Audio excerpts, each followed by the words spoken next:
In this video, we will be going over the process for patching small holes in plasterboard.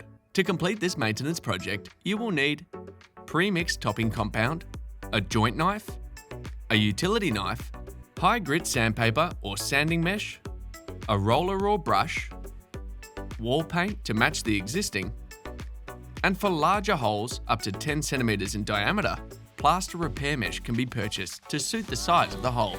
To start off, let's discuss the solution for small dents and chips. Once removing any loose material, use a clean joint knife to push topping compound into the hole. Once filled, lightly taper the material around the hole, roughly 5 to 10 centimetres from the edge. Allow to dry before sanding to a smooth, flat finish.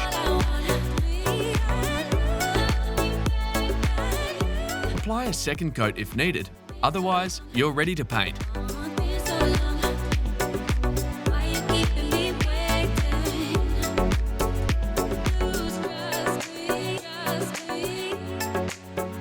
Now, let's review the process for filling larger holes.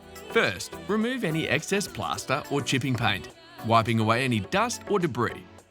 With the hole free of loose material, apply a repair patch, following the manufacturer's instructions. For this example, we will be using the Hyde Wet and Set repair patch, which requires the patch to be damp, then applied over the hole, ideally extending 3 centimetres past the edge.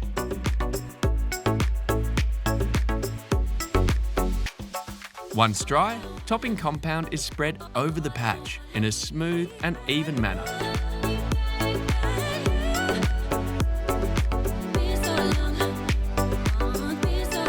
Taper the material past the edges of the patch. Wait 24 hours until the topping compound is dry, then sand back any excess material, creating a smooth, flat finish. If needed, apply a second layer of top coat. The repair is now ready for painting.